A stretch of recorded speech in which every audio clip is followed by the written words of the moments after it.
What's going on, guys? So today's episode is going to be one of my Ugly Lawn Projects 2022, but there's a little bit of a twist.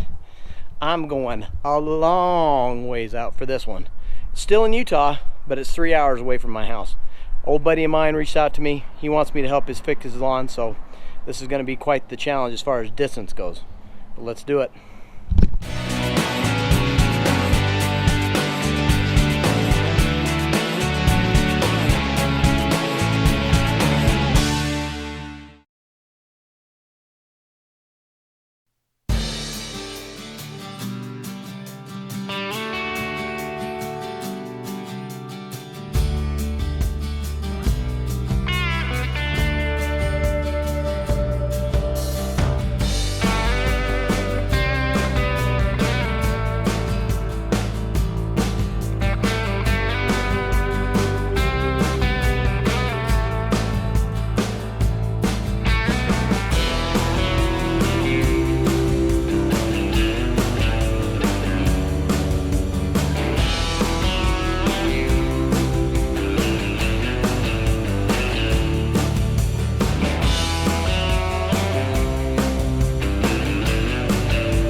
Alright, so I made it to the outer rim of Utah. I'm here with my buddy Trent, my brother Trent, in many different ways in life.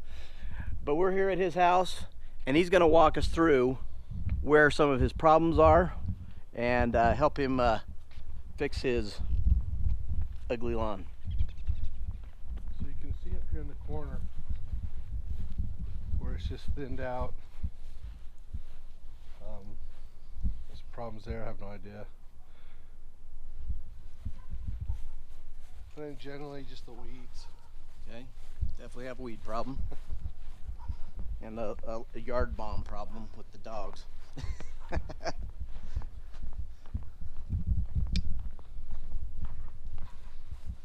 then this is the most severe problem because I get the sun the majority of the time. It's That's not south, all right? The time, yeah, because of the south. As you can see, just thinned areas. They almost look like there's little to no grass. Again, thinning areas. It just looks like it's been stressed so much, maybe a lack of water. And then what about this area here? Probably the biggest issue here is just not the proper watering. Because that looks like death right there. Probably poor installed sprinkler system if you wanted to get down to it. Okay. Well, we have marked off the sprinklers. That's why we've got the flags up where all of the sprinklers are, and we're going to make an assessment. We're going to try to get the landscape and the layout better, and we'll be having to do some reworking of the system to make sure that we're getting the proper watering and helping to because we're going to do basically a full reno on the grass. We're going to strip it all the way down, aerate, scarify, bring in some topsoil, and then we're going to throw down some fert, some seed, and basically for all intents and purposes we'll probably be just kind of starting over to an extent. We're going to leave the turf the way it is. We're not going to kill it off, but we'll be managing it from that point forward. So let's go ahead and get started.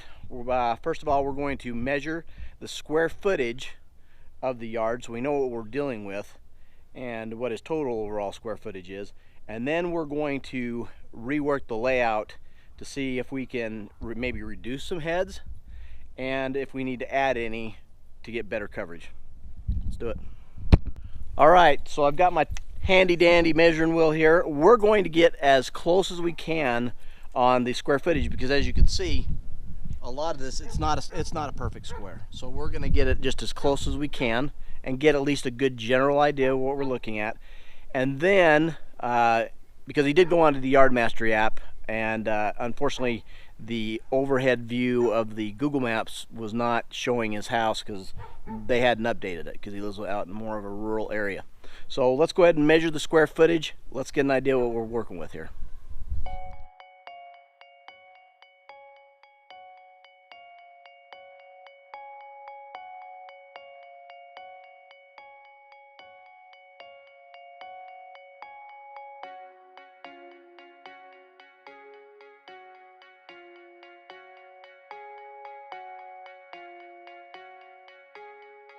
All right, so after the quick measurement, we're looking at, and we rounded up a little bit, we're looking at about 1,500 square feet in this front, which looks about right. My yard back in my place, I've got about 1,200, and my front yard is just a little smaller than this. So I think we're getting pretty close, but we just want a real good general estimate, because we're going to need to know how much fert we got to order and put down, how much top dressing we got to put down, and how much seed we need to put down.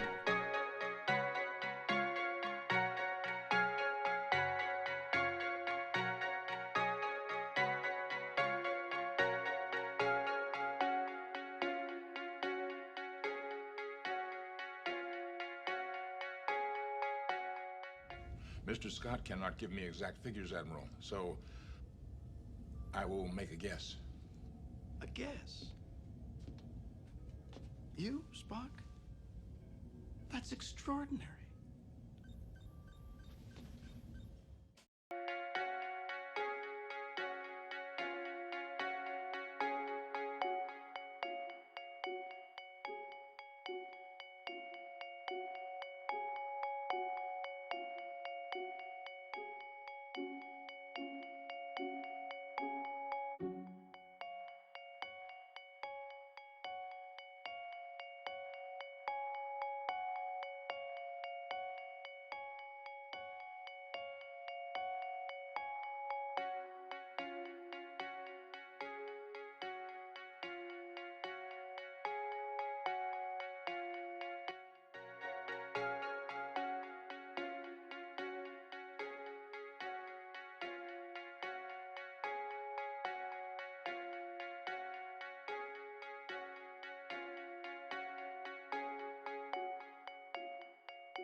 All right, Trent, so we've done the grand total. What are we sitting at? 9,246. Okay, so 9,246, and remember, this is an extremely rough estimate. So I would have to say that if he were to go on an online app that might have a Google map overshot and he can sit there and drop the pins and get a little tighter, he's going to end up anywhere between 9,000 and 9,500 square feet within reason. Now, there's always a little bit of give, and there could be definitely human error, because heaven knows I make mistakes. But within tolerance, that's where we're going. But we're just going to kind of round up a little bit and go at 95 and use that as our little overestimation. But remember, if you're throwing down fert, if you're measuring your fert and you're using that little extra to spread it out, it really isn't going to have a huge consequence unless you get somewhere in one of your other calculations incorrect. So now let's work on how we're going to lay this system out, because again, you got to have your water right. You've got to have it right. That's 60% of your battle. And after assessing the lawn, that is the lion's share of the case. If we can get the water dialed in, when we go to do everything else, this yard is going to be tight. We're going to calibrate the system when we do get installed, and if we're off anywhere, we'll adjust accordingly.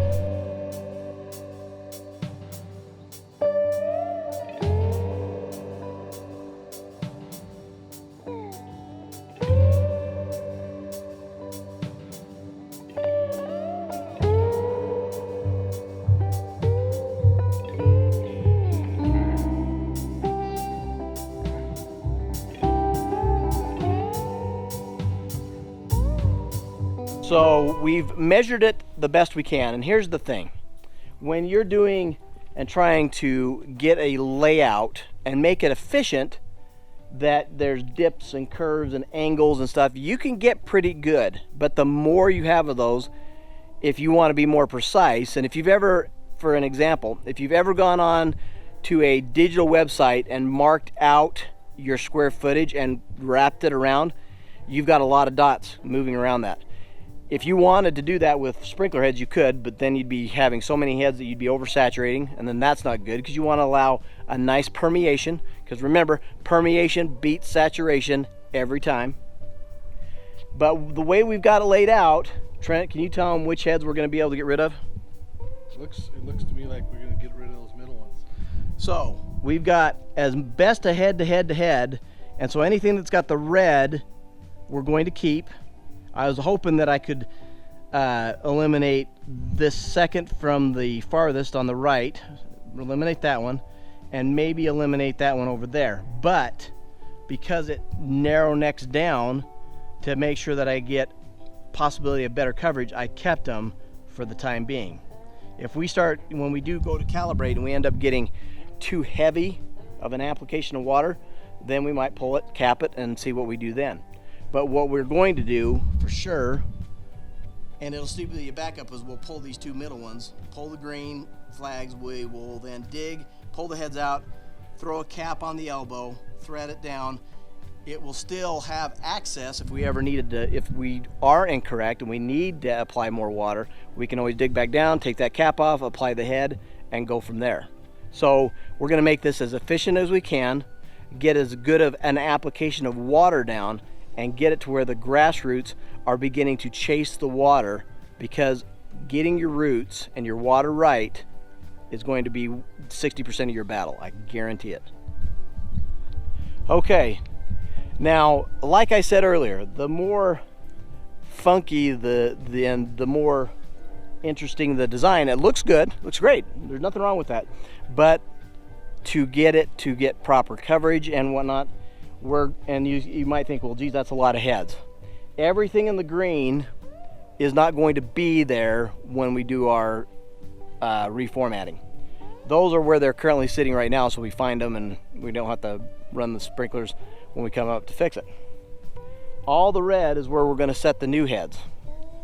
So the only ones that we're going to probably have to tap into things that move heads, but the only thing that we're adding are these corners here on the opposite side, as far as those weren't there at all, and then we'll tap into the other ones and move them. So where the red is, those are going to be the new locations for the heads, and the green are the old.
All right, so we are done getting proof of concept on getting this realigned, get it a little bit more efficient and more effective.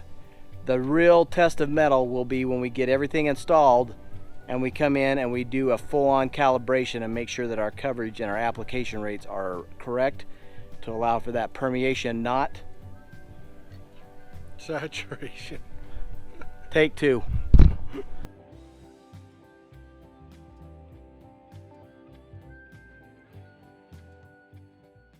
Hey, thanks for watching. Please hit that subscribe button and hit that notification bell for any notifications on any future videos being posted. Also, like, share with your friends, and please comment down below. It really helps. And we'll see you in the next one.